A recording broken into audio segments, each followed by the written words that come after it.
بینەر و بیسەرین کوردستان 24 ئەف دەمێەوە باش هیڤیا دەمێن خۆش و سەلامەت بووەت خازین خۆشحاڵ و بەختەوەرین جارێک دن هاتی نەف خزمەتەوەین بەڕێز بۆ پێشکەشکردنا خەڵەکە دیش بەرنامێ بە کوردی شەڕێ تونتڕەوان کوشتنا ژین و ژیارەیە دەمێکێدا کویا خویایە ئەلدەف زۆرینا هەرە زۆری موسلمانە کو هەیڤا ڕەمەزانێ هەیڤا ئاشتی و ئازاکردنێ و لێخۆشبوونا خودای مەزنە بەلێ کەسانێن تونتڕە و کەسانên tundrewên ayînî et heyva Remezanê da anku heyva Remezanê giredden ib şerê Bedr û ib şerê Fetha Mekkehê anku Remezanê giredden ib rojanên ke şer têda hatiye encamdan. Lewra gelek car terorist ib sedemê evê têgeştina xelet û şaş û xerab dibînî karên xwe yên terorî dê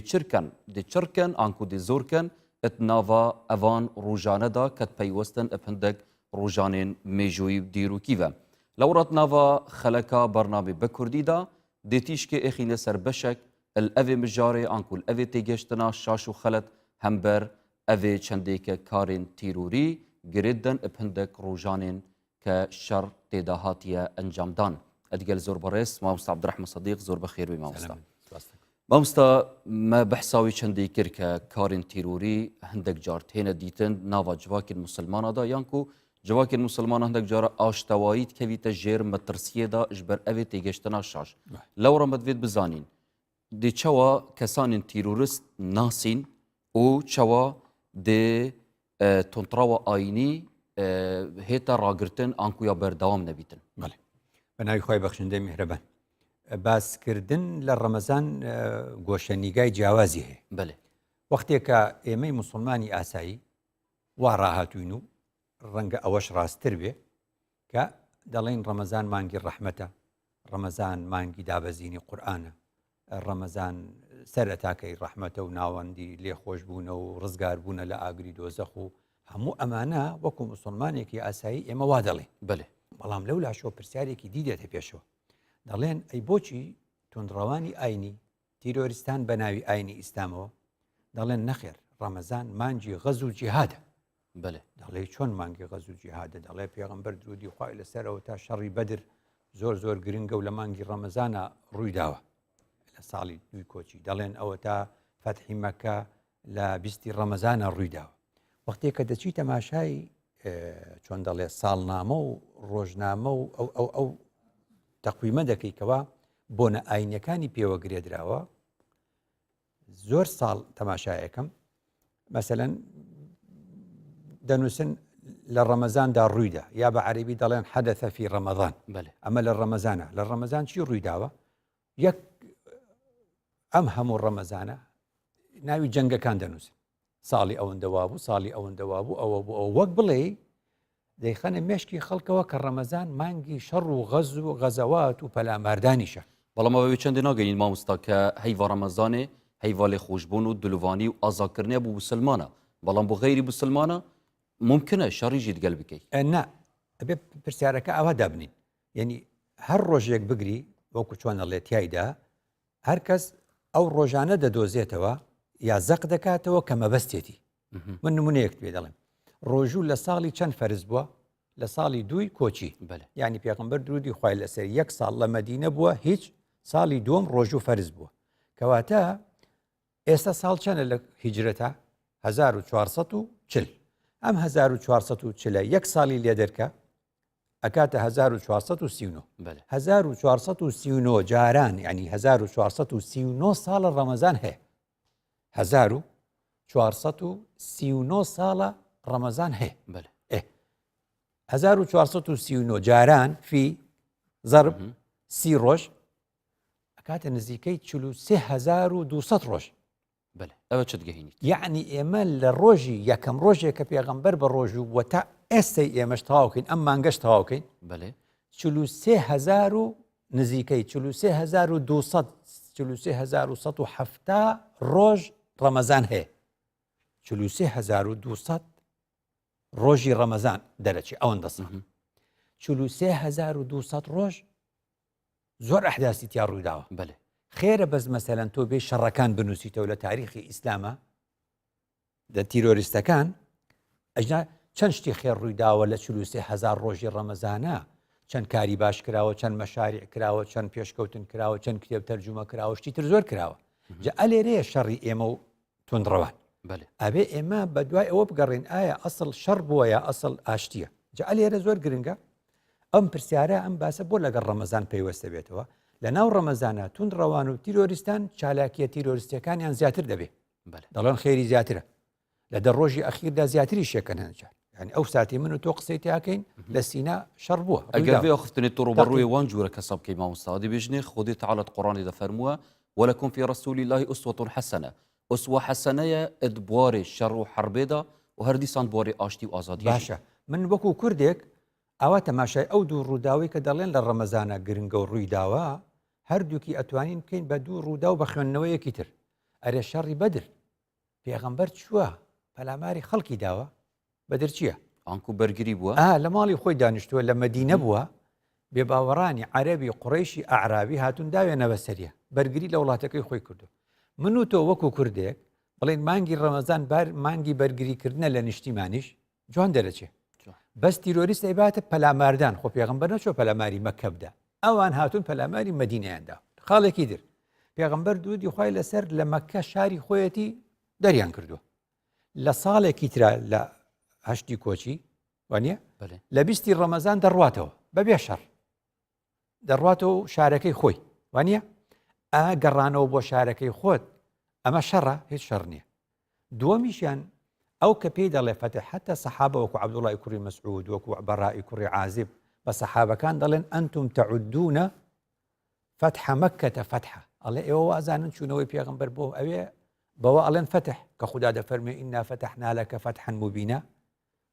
عەبدوڵای کوڕی مەسعود و بەڕای کوڕی عازب دەڵێن ونحن نعد صلح الحديبية فتحا. ئەو سڵحەی کە پێغەمبەر کردی و بۆ 10 ساڵ شەڕی نەهێشت و ئاشتی بەرقەرار بوو ئەوەیە خوددا مەبەستی لە فتح. ئەو سەحابەکانی پێغەمبەر وا دەڵێن. کەواتە خوێندنەوەی ئێمە دەبێت خوێندنەوەیەکی ئاوا ئاشتی خوازانە بێ. بەم نەوعە دەتوانی ڕەمەزان دوورقیتەوە لەم کردەوە تیرۆریستانی کەوا تونڕەوەکان لە مانگی ڕەمەزاندا چالاکیەکانیان زیاتر دەکەن بە ناوی ئەم دوو مناسبەی کە هیچی پەیوەست نیە بۆ بابەتەوە. دوو کەواتە وتە چۆن بیان ناسینەوە. ئێستا لەم سەردەمەدا تونندڕە و لەگەڵتدا دەژێ، ڕەنگە هاوڕێت بێ، ڕەنگە هاوکارت بێ، ڕەنگە لەم شوێنە بێ، ڕەنگە بە نوعێکی تر بێ. بەڵام گرنگە وەکو ئەوروپیەکان چۆن گەشتنە ئەوەی کە فاشیزم بناسنەوە، نازیزم بناسنەوە، چۆن دەڵێ حیزب ڕاستڕەوەکان دەناسنەوە، ناسینی ئەمانەش بۆ ئێمە گرنگە. دنیا بە شێوازێکی سەرەکی لە هەموو خاوەن ئاینەکان میانەڕە و خاوەن ئاینە ئاساییەکان زۆرترن. تونندڕە و لە هەموو شوێنێکا کەمە، شازە. ئاینی ئیسلامیش تونندڕەوی تایە، مەسیحیش هەیەی، جوو هەیەی، ئاینەکانی دی هەموو هەیەە. کەواتە وەختی ئەمە هەموو هەیەە دەبێ ئاگادار بین بەوە دەناسرێنەوە تونندڕەوەکان حەزیان لە یەکترە و یەکتریان خۆش دەوێت، شەڕ بۆ یەکتر خۆش دەکەن. یعنی چەند داعش و چەند تونندڕەوە ئاینەکان لە کوردستان و لە شوێنی تر پێیان خۆشە شەڕ هەبێ، لە بەرامبەریشە تونندڕەوی ئاینەکانی دیکەش پێیان خۆشە ئەو شەڕ هەبێ. یعنی شەڕ بۆ یەک خۆش دەکەن. سەیری ئەوروپا بکە. لە ئەوروپا ئێستا ڕۆژی چیە زیاتر؟ ڕۆژی حیزب ڕاستڕەوەکانە. تونندڕەوەکان دێنەوە سەر حکم بۆ دەنگهێنن. هەر کەسێ دژ بە ئاوارە و پەنابەرەکان بێ دەنگهێنێ. بۆ چونکە تونندڕەوە ئیسلامیەکانی ئەوروپا ئەوەندەیان کاری ناشرین کرد، ڕاستڕەوە و تونندڕەوە مەسیحەکانی ئەوروپا ئێستا ئەوانش دەرکەوتن. ئەم دوانە ڕێگە بۆ یەکتر خۆشەکەن، شەڕ بۆ یەکتر خۆشەکەن. اینجا ئەوەیە کە گرنگ ئەوەی ئێمەی موسڵمان نەکەوینە داوی ئەم تونندڕەوانەوە. خاڵێکی تر ئەوەیە کە بەڕاستی پێوترێ خیتاب و گوتاری کەربووکین، خیتاب و گوتاری ڕقوقین لە ناو یەکتردا لە ناو کۆمەلگەدا بڵاو دەکەنەوە. کۆمەلگە دابەش دەکەن بۆ دوو کۆمەلگە، ئەوە کۆمەلگەی باوەڕدارە، ئەوە کۆمەلگەی بێباوەڕە. هەموو شتەکان ڕەش و سپی وەکو داعش مانە هەمووی ناسینەوەی فکری تونندڕەوە بەبێ ئەوەی هەر کەسێکت بینی ئاوا قساکە دەزانی ئەم کەسە تونندڕەوە. ئەوجا تونندڕەوی ئاینی تەبیعەتێکی و سروشتێکی تری هەیە بڕوای بە مەنعە. یعنی ناچێ بە ئەندامەکانی خۆی بڵێ کاکە ئەو کەناڵە خراپە سێری مەکەن، دەڵێ ئەو کەناڵە دەبێ بێتە داخستن، ئەوێ مەنعکرێ. ناڵێ ئەو بۆنەیە ئەو یادە مەچن، ئێوە مەچن بە ئەندامی خۆی بڵێ، دەڵێ ئەو بۆنەوە ئەو یادە دەبێ بێتە قەدەغەکردن و نابێت جارێکی لێبێتە بەنینەوە تێکردن سەر فەرمودەکە پێغەمبەری من ڕەئا مینکم منکەرەن فەلیغەیڕه بیەدیه. ئەوە باسێکی درو درێژە. یەد یەدی چێیە؟ دەسەڵات. حکوومەت دەتوانێت یاسا دەرکا بڵێ ئەو کەسەی پشتێن نەبەستێ 30,000 لێسەنم مەلای ئاینی ناتوانێت بڵێ من 30,000 لێسەنم ئەگە پشتێن نەبەستی کەواتە بیەدیهی بۆ حکوومەتە ئەمە ئێستا لە لۆغی سیاسەتا پێڵێن حەسری ئیستیخدامی عنف لەلایەن سوڵتەوە هی ئەوە بیەدیهی یعنی دەسەڵات بیلیسانیهی مامۆستای ئاینی و ڕۆشنبیر و نووسەر و ئەمانە تەوعیە بقەلبی خەڵکی ئاساییە زمان بەکاردێنە و نەقسە ئەکە و نەدەستی هەیە هەوڵاتێکە بەدڵ دەیبغزێنە دەڵ ئەوە کارێکی خراپ کەواتە دوور نەکەوینەوە ئەوەیە کە لە ڕاستیدا توندڕەوەکان دش بە شتێکە وەستن و لە عینی وەختیشا لەگەڵیدا یعنی ئەوەی کە بە خەڵک دەڵێ خۆتان بە کوش بدەن و توندڕەوی بکەن خۆی لە ئەوروپا دانیشتووە ئەوەی کە دەڵێ ئەوروپا کافرە ئەوەی کە دەڵێ ئەوروپیەکان ئێمە دەکوژن ئەوەی دەڵێ ئەوروپیەکان موامەرەمان لێکەی ئەوەی دەڵێن ئەوروپیەکان وا لە ئێمە دەکەن و دش بە دینی ئێمن ئەوانە خۆیان هەموو لە ئەوروپا دانیشتونە لە ئەوروپاوە ئەوە چ دگەهێنیت مامۆستاگەر زۆر مختصەریژی ئەوە دەگەێنێ کە خەڵکی ئێمە بزانێ ڕێ بەخۆی نەدا کوڕی فەقیری ئێمە و خەڵکی فەقیری ئێمە جۆ لە توندڕەوێ بگرێ خۆی لە خۆشی ئەوروپا دانیشتۆ و دەی پارێزن لەوێ بە خەڵکی ئێمە دەڵێ خۆتان بکوژن جا لەبەرەوە ئەمانە هەموو زۆر گرنگە بۆیە خوددا لە قورئاندا بە پێغەمبەری فەرموو و ئاینەکانی پێشی ئێوەش توندڕەوی تێدا بووە فەرمووی ئەی محەممەد درودی خوای لەسەر چ بڵێ قل یا ئەهل الكتاب ئەی ئەهلی تەورات و ئینجیل لا تغلوا في دينكم ئەمە قسەی خوددایە توندڕەو مەبن و زیادەڕەوی مەکەن لە ناو دینەکەتاندا باشە ئەو جا پێغەمبەر لەبەر ڕۆشنایی ئەم ئاەتەی قل یا ئەهل الكتاب لا تغلوا في دينكم ئەو بە ئێمەی فەرموو ئیاکم والغلو في الدین وریابن نەکەن زیادەڕەوی لە ئایندا بکەن فإنما أهلك من كان قبلكم الغلو في الدين ئەوانەی کە لە نێو چوون ئەوانەی کە نەمان بەهۆی چیەوە نەمان بەهۆی زیادەڕەوی و توندڕەوی لە ئایندا بەێ مۆستی بەڕێز هەردیسان مدوێتن ئەم بچنێت ناوە شارین کوردستانێدا و پرسیارە کاتی ئاراستەکردنش لای هەفکارین مە بۆ وان بەڕێزانە بۆچی هەندێک کەس تۆنتڕەون ئەت هەزرکردنێدا بەفەرموندا بینە هەر کەسەوی مەنهەج و شتی خۆی هەیە ئەو بە شێوازێ بیرەکاتەوە تو ئازانێ و کەسە بۆ دین بیرەکاتەوە بڵێ دین تونڕەوانە ئەگە من زانیم بەرنمەکەی یاخود دینەکە دین هەمووی بەرنامەی جوانە بەڵام ئەگەر بەلای ترا بردی گوێی لێ ناگرم ئەگەر مامۆسای ئاینیش بە ناچمە وتارەکەی ئەگەر بزان بەلایەکی ترما بە بەڵام ئەگەر مامۆسای شیانی بە جوانی چوار کەلیمەی پێوتم وتی تۆ شتەکە وایە ئەتوانی وا بکەی منش بە قسەیەکەم زۆر ئاسایە بەڵام وەکو تونڕەوە ئەنوە ئەشتی تونڕەوەی بۆ نەکابرا بە تونڕەواناڵێ هەل لە ناو کۆڵانەی خۆتا مناڵەکە و ئەچێتە دەرەوە زلێکی لێ تونڕەوە لەگەڵێ ئەچم پێڵم کاکە شتێکی وانە ئەگەر زانیم وە جارێکی تر نالم ناڵەکەم لەگەم ناڵی ئەوە یاریکایە خۆت بەو شێوازە لێ دوورەخەمەوە ئەم وڵاتە زۆربەی خەڵکەکەی وایە من بۆ چوونی خۆم هەڵێم لەوەی ئەوە بێت تراوی دیتنا من پێشلکردنا مۆفێ بەرامبەرەی شتایە جەسەدی بەبیتێ هزری بەبیتن یان هەر شتێکێت و یان نە قبیلکردنا هزران بەرامبەر توندی ئەڤەخر هزرامدا تێدا قالب تندڕەویە دەست بکۆ تندڕەوی ئەکە دەبێت تندڕەوی مەسەن ناچێ بیتن تبیا ئەول تو سایتەرستا خێزانێ بکەی چونکە خێزان سەبەب و هەندێک هەکە ماڵەتەوە ئارام بیتن ئەو چێنۆبێک و بچیک تندڕەو بیتن هەکە بچیک ببینیت دای باب مەسەلا مشکیلە نەفشارێکن ئەو هەزرا بچیکی دامینی بچیکی زۆکراوی قویە دێوارگیری حتا مازنبی تحصیل لێت بیتن تندڕەوی یا بێ نەتیجە یعنی ئەم بێژین چ بەرهەم بێڤە نایێت یعنی ئەو کەس هەکەوات و کوێ تندڕەوی بژات چ تندڕەوی یا مێشکی بیت یا مثلا یا هەر ئەودی تشتێکی بیت ئەو کەسە ینی بێ نەتیجەیە ینی دومۆی کاڤێ تندڕەویەکی ینی چ تشت بدەست بە نایێت سوپاس و پێزانین بۆ وان بەڕێزانە کە بەشدار بوون ئەتناوا ڤۆکس بۆ پێدا و ڕاوسەرنجین خۆ ئاراستەی مەکردن مامۆستای بەرز بەرامبەر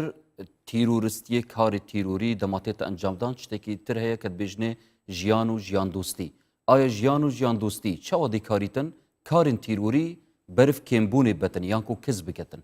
توندڕەوی ئاینی زۆر گرنگە ینی ڕێگەی لێبگیرێ ڕێگرتن بەشێکی بە قوانین دەکرێ و بە یاساکان دەکرێ و بەشێکی بەکاری ئاسایش دەکرێت بەڵام ئەوەڵجار و کۆتایی توندڕەوی ئاینی وەک هەر توندڕەویەکی نائاینیش لە هزرەوە دەست پێ دەکەن کەواتە هەر دەبێت لە ڕێگەی هزرەوە بێ دوجار کەسێکی توندڕە و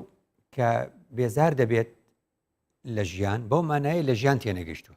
کەواتە توندڕەوی مەرگ دۆستی بێ دەبێ میانە ڕەوی ژیان دۆستی بێ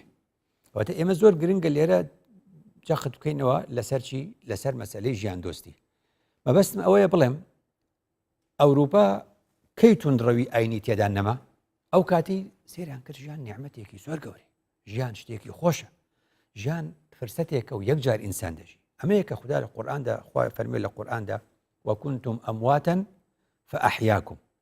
وكنتم أمواتا فأحياكم ثم يميتكم ثم يحييكم بله أم چوار قناغا وهذا فرمي إيوه كنبون وقت نبون إيوه مردبون وقبله أو جاخوا إيوه هنا يبون إيوه زندوبون بله دواي أو دمرن جاري كيدي لقيامت لشوين كيدي ولا زمان كيدي إيوه زندو دبنو أما بباورانج لقيامت دا هر دزانن لقيامت دا خدا باسي روجي قيامت من بودكا لروج قيامت دا خلقانك دلين ربنا أمتنا اثنتين وأحييتنا اثنتين خدايا تو دو جار إيمد مران دو جار إيمد جيان دو يعني چی دو جار و دو جار بۆیان دەرکەوت ڕاستان قسەیە ئەمە قسەی ڕۆژی قیامەتە لە قورئاندا کەواتە گوتیان خدایە وەختی ئێمە نەبووین مردبووین ئەوە یەکەم مردن ئەمە تەنەثنەتەینی دوو جار ئێمەت مران مردنێکشی ئەم مردنەی دنیایە دوو جار ژیانێکی ئەم دنیایە و ژیانێکی تر ژیانی ئاخیرەتە کەواتە بەڕاستی وەختێ تەماشایەکەی ئەم هەموو وردەکاریە ئەم هەموو ژیانە دوور و درێژی هەزاران ساڵە دوجا کورتێکی تۆ لە هەر ئینسانێکە ئەم چوار قۆناغێ ئینسان کە نەبووە بۆ مردووە هاتین ئێستا دەژین ئەلان مردنێکمان لەسرە ئەوە دوو مردنەکە دێ جارێتر دەژینەوە ئەوە دوو ژیان کەواتە ئەگەر ئەوە تەماشایکە ژیان زۆر کورتە لە ئەنجامدا بۆیە ئینسانی چاک ئینسانی پاک لەسەر مەرگدا چ دەڵێ یا لەیتەنی قەدەمت لی حەیاتی یعنی کە ئەنەهو هێشتا خۆزگە ئێمە لەم ژیانەدا شتی باشتر و چاکترمان بکردایە بۆ ئەو ژیانە نەبڕاوەیەکەوە بۆی دەچین توندڕەوان هاوڕێیەتی زۆر کەسەکەن هاوڵی ڕەنگە زۆر کەسکەن زۆر کەسیان لە خشتە بردبێ پێیان گوت پێ ژیان هیچ نییە و خۆت بە کوشت بدە و لە پێناوی خوا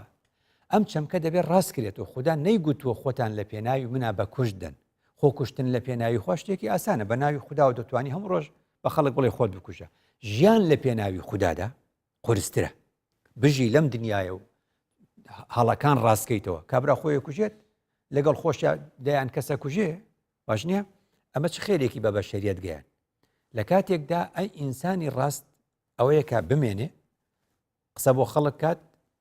لە ژیاندا بێ بتوانێت خێر بە کۆمەلگە بگەێنی لەبەرەوە خدا باسی ڕۆژی دواییمان بۆکە لە ڕۆژی دواییدا زۆر کەس دەڵێ یا وەیلەتە لەیتەنی لەم ئەتەخذ فولانەن خەلیلە چەبا ئەمە گەنج جۆی لێبێ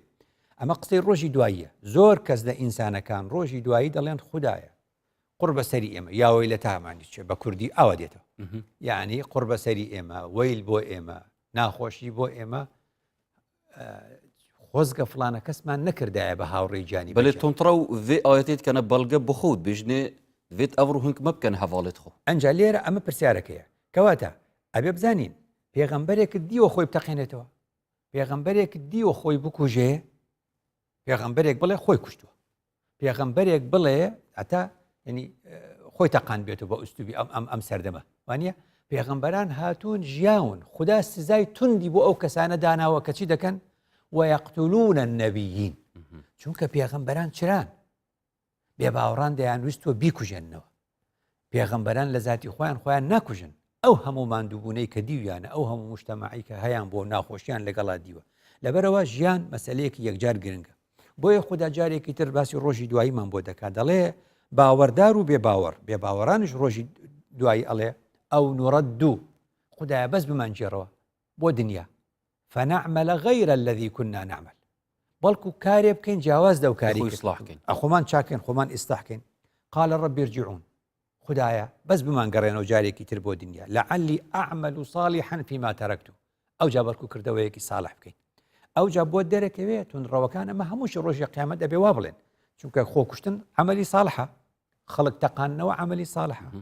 بەناوی ڕەمەزانەوە و مانگی جیهاد و خەڵک بکوژین ئەمە عملی ساڵح هیچ عملی ساڵح نیە جا لەبەرەوە زانانی ئێمە عارفانی کورد زۆر بە جوانی ژیان دۆست بوونە بۆیە کورد و تێگەشتنی کوردانە لە ئاین تێگەشتێکی ژیان دۆستانەیە ئەم خەڵکە دەکوژرێ و دەڕوا خۆکەس لەوێ و نەهاتەوە بڵێ کاکە قسەکەم ڕاست بوو بۆیە مەحوی شاعر دەڵێ لە چێ یا ڕەب لە چێ یا ڕەب خەبەر پرسی بکەم من کە هەر کەس بۆ خەبەر چوو بێخەبەر کەوت ئەم خەڵکە هەمووی دەڕوا کەسێک نەهاتۆ پێمان بڵێت چ باسە کەواتە ئەگەر بێتەوە بڵێت چ باسە پێمان دەڵێ دەست بە ژیانەوە بگرن ژیان زۆر گرنگە ژیان نیعمەتێکە و فرسەتێکە و هەلێکە خوددا پێی داون تا لە ڕێگەی ئەوە دنیا بکەن بە چێلگەیەک بۆ ئاخرەتی خۆتان مامەستا ئەحمەدی موفتیزادە بە ڕەحمەت بێ دەڵێ ژیان دوو هەناسەیە هەناسەی یەکەمیان ئەوەیە کە ئێستا دەیدێتەوە هەناسەی دووەمیان نازانی دێیان نایە کەواتە ژیان لە نێوان دوو هەناسەدای ئەمەیە مەلا خدری نالی بە ڕەحمەت بێ پێشی 200 ساڵ فەرمووی بە حەسرەت عمری من یەکبارە فەوتە مەگەر عمری دووبارەم پێ عەتاکەی یعنی خوددایە حەسرەت بۆ ئەم عمرەی من کە بە یەکجاری فەوتە یعنی تەمەنام لە تۆ ئەوە بوو ئێستا چییە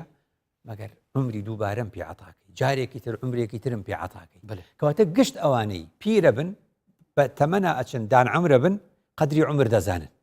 هەر لەبەرەوەشە دەبینی پیرە مێرد و دان عەمر قەت خۆی ناکتەقێنێت قەت تونندڕەو نابێ چونکە دەزانی عمر بە قیمەتە کەمی ماوە گەنجی فەقیر 20 ساڵە و 15 ساڵەوە دەزانێت دەجاری تر دێتەوە دنیا دەچی ئەو کارە خراپانە دەکەن زۆر سپاس مامۆستا دەستێتت خۆش بینەرن بەڕێز دێچینە بین بەدانەکە کورت و دەهینە جواتەوەین هێشە فەرمان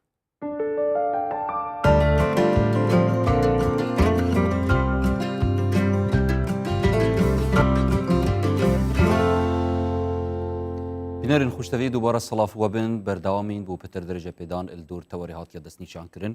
شەڕێ تۆنتڕەوان کوشتنا ژیانەیە مامۆستای بەڕێز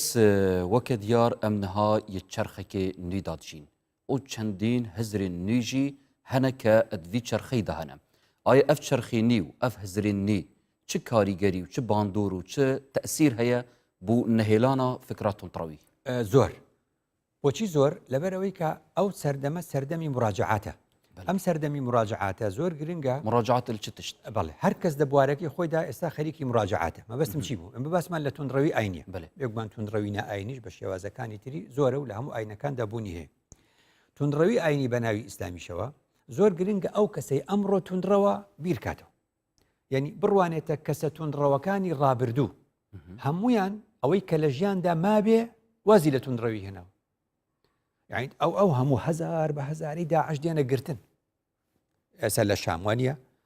کەسی خۆی نەتەقاندەوە کەسی خۆی نەکوشت ئەوێ ژێر تەئسیرا کوشتنێ یان کو تهدیدکردنێ واس ئەلتیرۆرت تینیت هەزریەنیش واس لە ئینایە دیێرە دووشت هەیە بۆیە هەمیشە دەڵێن هەمیشە خۆی لە دنیاشەوا دەڵێن ئەوەی کە ڕەنگە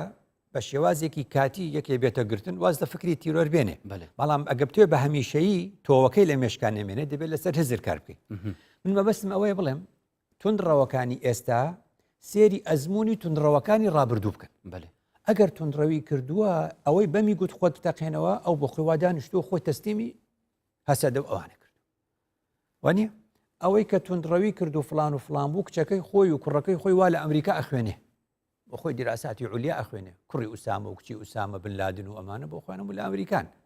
کوڕی ئێمە و کەسی ئێمەی فەقیریش لە گەڕەکە هەژار نشینانە کەسێک لە ئەوروپاوە پێیان دەڵێ وا بکەن ڕەمەزان مانگی جیهادە ڕەمەزان مانجی غەزەواتەوە ڕەمەزان مانجی بەدر بووە و دەی ئێوەش وا بکەن بۆ خۆی لەوێ دانیشتووە و سەری ئەم ئێرهابە هەمووی بۆ خۆی لە ئەوروپا دانیشتووە هەموو ئیسراحەت بۆ خۆیان دانیشتون لە خۆشی ئەوروپا دەڵێ کاکە تۆ چ دەکەی لە ئەوروپا ئەگەر ڕاست دەکەی تۆ دژی غەربی دەڵێ کاکە عەدالەت لێرە هەیە قانون لێرە هەیە لە کوردستان ئەو شتانە نییە دیتە ئەی باشە عەدالەت و قانون لەوێ هەیە تر ئەو شەڕە بۆ ئەسان ئینسان ئەبێت تونندڕەوەکانی ئێرە گومانیشان بۆ دروست بێ بڵێن ئەرێ کاکە ئەگەر ئەو برادەرەی لە ئەوروپاوە پێمان دەڵێت تونندڕەو بن ئەرێ خۆی بۆ لەوێ خۆش دانیشتووە وانە بینی وانە ئەگەر هیچی لەسەر نیە بۆ نایەتەوە ڕەنگە بەهانەوەن ئەو چەند بیت کە بژنێ ئەو ڕێنیشاندەرین منە باشە ئەگەر ڕێنیشاندەر پێغەمبەران ئەبێ کەسی ئاینی لە پێغەمبەرانەوە فێر بێ وانە باشە پێغەمبەران وەکوڵە گلەی کە بێباوەڕان لە پێغەمبەران ئەوە مالی هذا الرسول يأكل الطعام ويمشي في الأسواق وأن يحكم بين الناس نه على الناس وانە پێغەمبەران لەناو گەلی خۆیان بوونە لەناو کەسوکاری خۆیان بوونە وانە لەنێو خەڵکدا بوونە مەبەستم ئەوەیە پیاوێک وەکو عائیض القەرەنی خۆ ئەوە هەفتەی ڕابردوو تۆبەی کرد ڕاست هەفتەی ڕابردوو تۆبەی کرد دەی خەڵک تێبگەوە 30 ساڵەوە خەڵکەڵێ وا بکەن ئێستا دەڵێ داوای لێبورد نەکەم ئێکاکە داوای لێبوردن بەس نییە تۆ داوای لێبوردنەکەی ماڵی خەڵکت هەموو وێران کرد دوای 30 ساڵ کەواتە تونندڕەوەکان بابزانن سەرانی تونندڕەو هەموو تۆبەیان کردووە بەخۆشی و بە ناخۆشی وازیان لەم فکرە هێناوە با کوڕی خەڵک نەبێتە سوتەمەنی بۆ ئەم جۆرە تونندڕەوانە مراجعات هەر لای ئێمە نییە ئەوروپاش مراجعات دەکە بزانە کاتی خۆی کە حربی سەلیبی ڕوویداوە یعنی لە ئەوروپا و لە بەریتانیا ئەو کات و لە فەڕەنسای ئەو کات و لە ئەڵمانیا ئەو کاتەوە ئەو سوپایانە هاتوون بۆ داگیرکردنی ئەم وڵاتانە کەواتە ئەوان هاتوون بەڵام ئەوان نەیانگوتۆ ئێمە لەبەر هۆکاری ئابووری دەچین ئەو وڵاتانەی مسلمان داگیرەکەین وایە نەگوتۆ بەگەلی خۆیان بەگەلی خۆیان گوتووە خدا ئێمەی ناردووە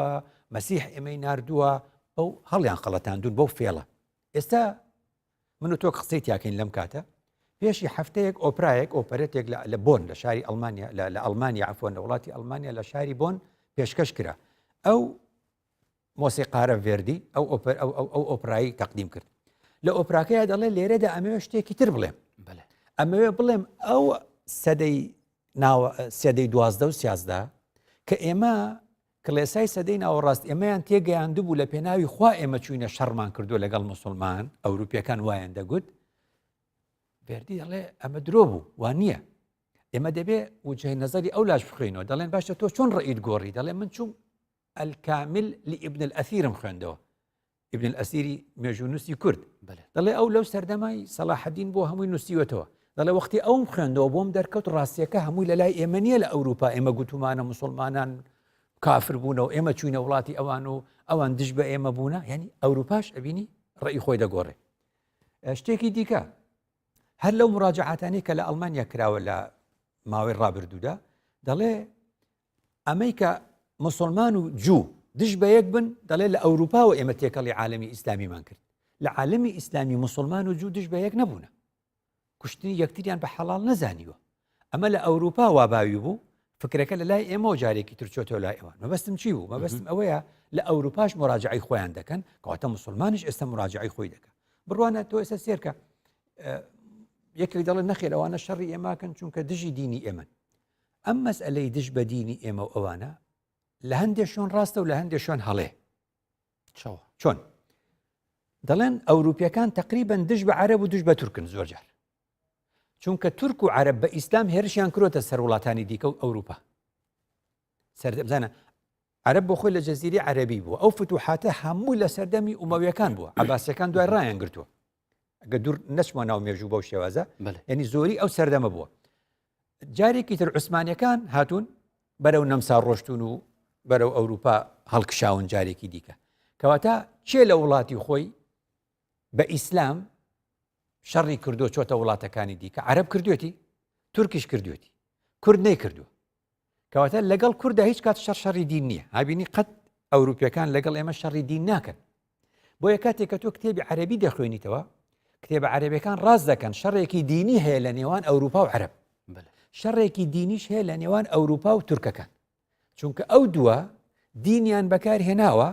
بۆ چوونە ناو ئەوروپا و داگیرکردنی ئەوروپا و ئیسپانیا و نەمسا و هەنگاریا و بولغاریا و سربیا و ئەوانەیان کردووە کورد کە دینی هەبوو دیندار بوو لە ماڵی خۆی دانیشتووە لە ماڵی خۆی دانیشتووە لە ئەرزی خۆی بۆ نەچۆتە سەر ماڵی خەڵکی جەنابێت ئاماژەداوی چەندێ مامۆستاکە ئەوروپا ژین و ژین دۆستی دەفوان هەیە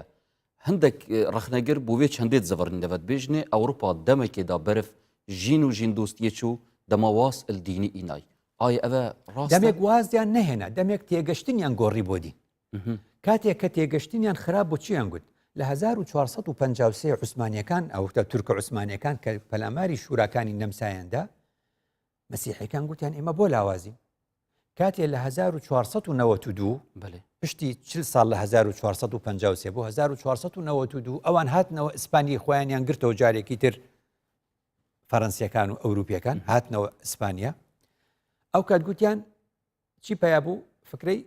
پرۆتستۆکردنی تێگەشتنی پێشویان گوتیان تێگەشتنمان بۆ مەسیحیەت بە شێوازی کاسۆلیکیانە ئێمەی دواخست کە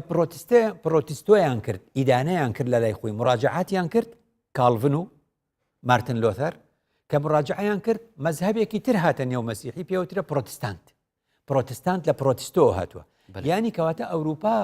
کاتێک پێشکەوت نەگوازی لە دین هێنا تێگەشتنی بۆ دین گۆڕی ئەنکۆ ئەلمانیەت نەبەدی لە دینداریەوانە بێت نەخێر وتیان پرۆتستۆی پێشوو دەکەین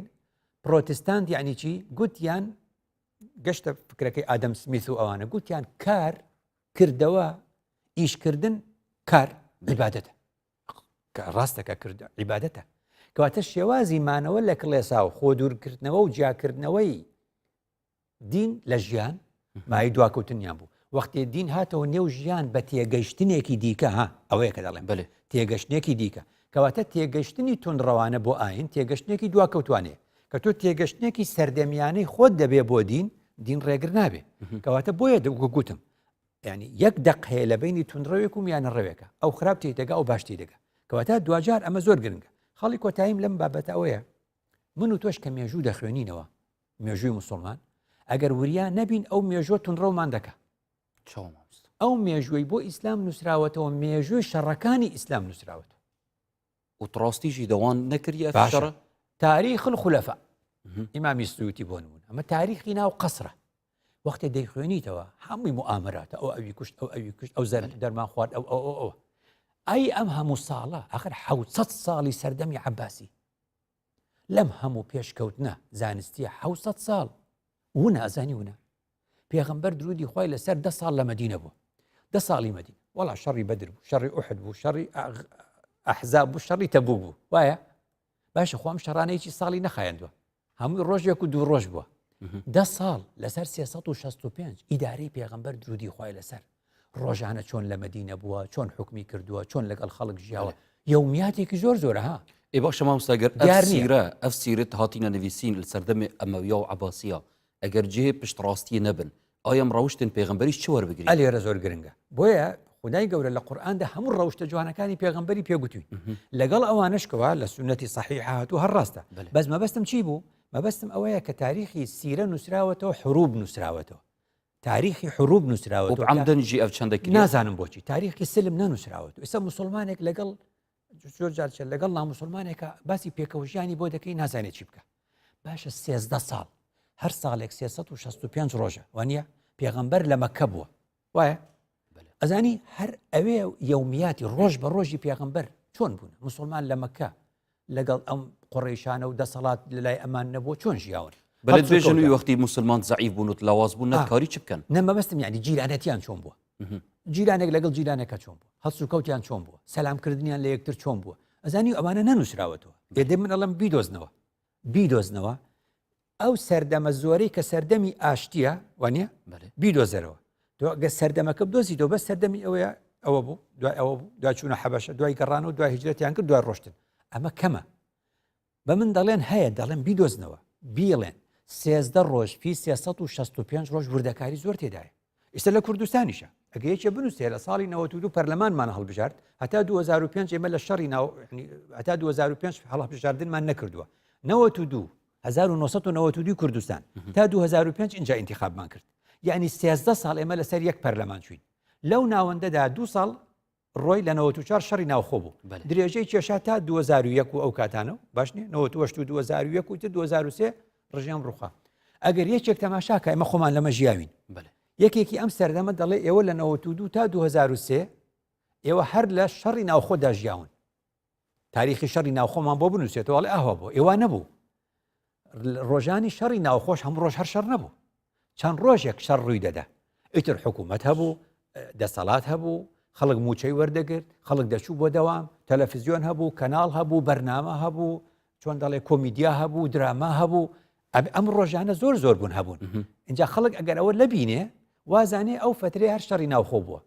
سیرەی پێغەمبەر درودی خوای لەسەر تاریخی حروبیان نووسیوەتەوە ئەوە یەک بار هۆکارێک نازانێت دووەمیان تاریخ الخولەفا لەبەرەوە زۆر گرنگە ئێمە چی بدۆزینەوە کاری مێژوو نووسانە کاری ئەوانەیە کە لە بواری زانستە ئیسلامیەکان دەخوێنن ڕۆژانی زۆری ئاشتیمان بۆ بدۆزنەوە بەێ دەستێتت خوشمامۆستای بەڕێز دیسان بەشێ دوێ دەچینەت ناو شارên کوردستانێدا چەوە خولشەڕێ تۆنتڕەوان بپارێزین بفەرمونون دا پێک بەبینەر ئەبێ لەگەڵ عەقڵێوانە بگونجیت وایە ئەبێ لەگەڵ عەقڵێوانە بگونجیت زەلامێکە زای تونڕەوە نالەبارە مەرحەبای مەکە نمونەیەکی سەمۆ نەباسی داعشەکەین کابرا کەسێک پشتگیری کردووە لەبەر بەرنامەی ئەو تونڕەوە ئەفرو لەبەر خۆی نییە لەبەر ئیسلامەکەی نییە لەبەرینە لەبەر بەرنامەی کەسێکی لەمە مەسلحەتی کەسێکی تونڕەوە اینا لەبەر هەموو کەس لەبەر ئینسانی تونڕەو نیە هەموو کەس لەبەر خاتی ئاین تونڕەو نییە ئاین شتێکی نەرمە ئاین بۆ ئینسانەتی هاتووە تونڕەوی پێویست ناکە بۆ ئاین بەکاربێت خۆدە ئەوە کۆرەێکی مەزم بێت یانیش اش قطابخانه تو كات منهج الدراسي دا اش من بريت مزگفتاش پرور دامال اواخر دزگاه راگهاندنه بید رولک سرکی هر یه وابیدن تونتراوی در تشتکی تو بزانی کادیگر که هاتنو چونه که حوالت باش مدرسه تو بزانی حواله که تا یه پیچکش اسلوبی است دیره ده خلی پارزی بو کتا من نبید مثلا تونتراوی بیجی مدرسه باشترین تشته کتابخانه باشترین تشته